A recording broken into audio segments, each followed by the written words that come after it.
Assalamualaikum warahmatullahi wabarakatuh. Nama saya Amar Pratama dari kelas 9A nomor absen 5, dan pada video kali ini saya akan menjelaskan tentang partikel penyusun benda dan makhluk hidup.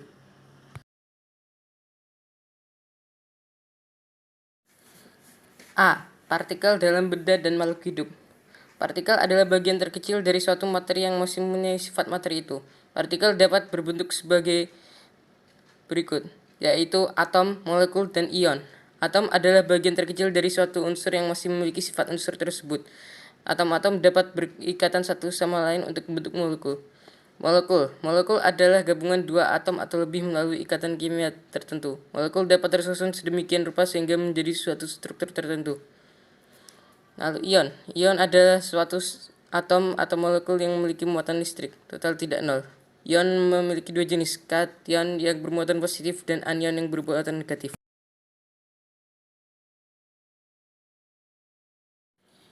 Fenomena pada bagian ini menunjukkan bahwa jenis ikatan antar molekul juga mengaruhi sifat kimia dan fisika suatu benda. Seperti contoh, glukosa adalah bahan dasar dari amilum dan selukosa.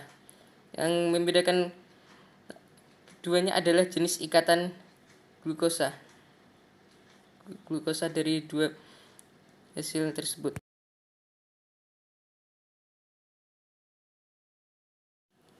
Berikutnya kita melihat fenomena di mana hanya dengan menambahkan sebuah atom ke dalam molekul dapat mengubah sifat dari molekul tersebut. Seperti contoh, molekul air yang terdiri atas dua atom H dan satu atom O berbentuk cair dan tidak menyalakan api, juga berwarna bening. Jika ditambahkan dengan oksigen yang terdiri dari satu atom O berbentuk gas dan bisa menyalakan api berwarna bening, akan menghasilkan hidrogen peroksida. Molekul yang terdiri atas dua atom H dan dua atom O berbentuk cair, tidak dapat menyalakan api, dan berwarna biru pucat.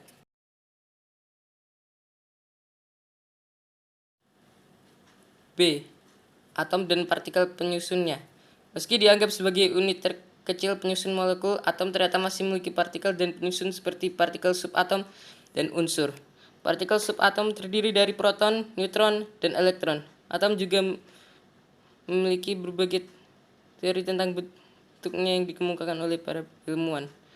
Lalu unsur adalah zat murni yang tidak bisa diubah jadi zat lain dengan reaksi kimia. Setiap unsur dituliskan dengan lambang unsur yang akan dibias.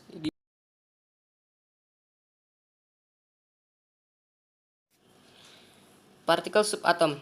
Atom tersusun atas partikel-partikel penyusun atom atau partikel subatom, yaitu proton, neutron, dan elektron. Neutron dan proton membentuk inti atom.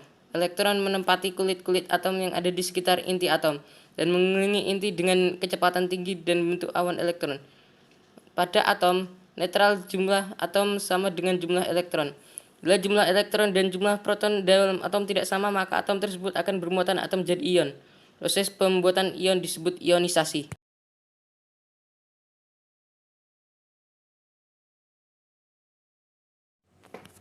Beberapa teori tentang model atom dikemukakan oleh penemu seperti John Dalton yang menjelaskan bahwa atom adalah bola pejal yang tidak dapat dibagi lagi. Setiap unsur terdiri atas atom-atom yang identik satu sama lain. Atom-atom dari unsur berbeda adalah berbeda. Atom dapat bergabung membentuk molekul. Juga ada Joseph John Thomson yang menyatakan bahwa atom adalah bola bermuatan positif dan di tempat-tempat tertentu terdapat elektron-elektron yang bermuatan negatif dan bentuk seperti kismis roti. Lalu ada penemu nama Ernest Rutherford yang menyatakan bahwa atom berbentuk bola yang di tengahnya ada inti atom yang bermuatan positif dan pusat massa, dan elektron berputar dan mengelilingi inti atom.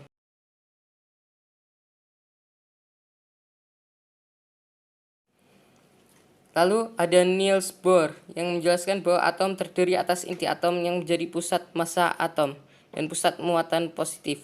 Sedangkan elektron mengelilingi inti atom pada lintasan tertentu yang disebut orbit atau disebut kulit atom. Selama elektron mengelilingi inti pada orbitnya, elektron tidak memancarkan atau kehilangan energi.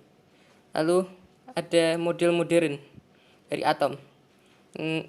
Biasanya adalah atom tersusun atas partikel subatom yaitu neutron, proton, dan elektron. Neutron dan proton membentuk inti atau nukleus. Elektron bergerak di sekitar inti dengan kecepatan hampir seperti kecepatan cahaya dan bentuk awan elektron atau orbital. Pada awan elektron tersebut posisi elektron tidak tertentukan.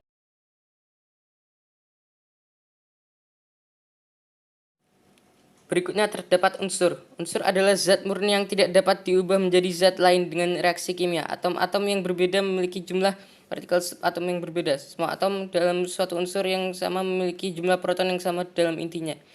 Jumlah ini unik untuk setiap unsur dan dijadikan sebagai dasar nomor atom. Sementara nomor massa suatu atom ditentukan oleh jumlah neutron dan proton. Atom yang satu berbeda dengan yang lain karena jumlah atom punya ukuran yang berbeda. Hubungan nomor atom, nomor massa, dan jumlah neutron dalam suatu atom netral dapat dituliskan sebagai berikut. Di tengah-tengah ada sebuah lambang unsur. Lalu di pojok kiri atas ada nomor massa dan di pojok kiri bawah ada nomor atom. Nomor massa bisa ditentukan dengan jumlah proton ditambah jumlah neutron. Sementara nomor atom bisa ditentukan dengan jumlah proton dan jumlah elektron.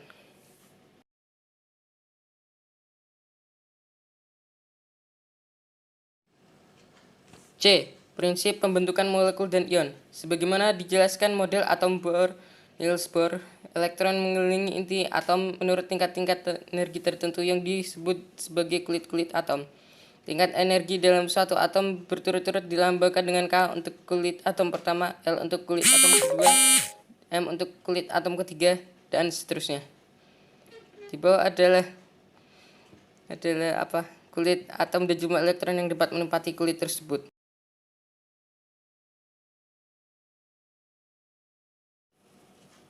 Ion dan ikatan ion. Ion terdiri dari ion positif atau kation dan ion negatif anion, dan cara mengetahuinya adalah dengan contoh sebagai berikut ini. Saya tidak terlalu pintar untuk menjelaskan.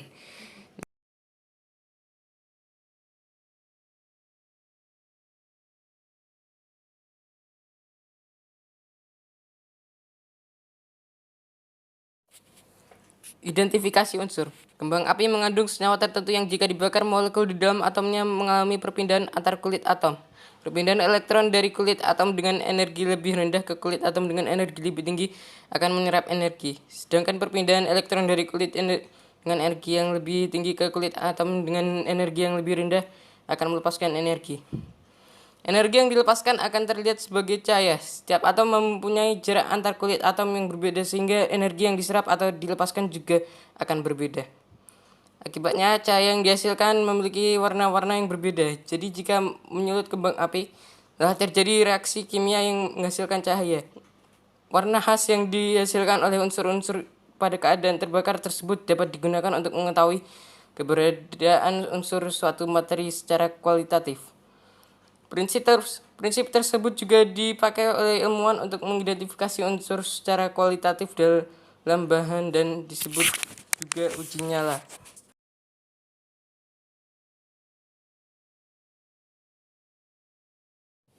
D. Sifat zat dan hubungannya dengan partikel penyusun dan strukturnya. Sifat fisika dari sebuah zat adalah kerapatan, densitas atau massa jenis, kekerasan, elastisitas, daya hantar, viskositas atau kekentalan, titik didih, titik beku, titik leleh. Sementara itu sifat kimia dari zat adalah kestabilan, kereaktifan, korosivitas, dan korosivitas. Itu saja.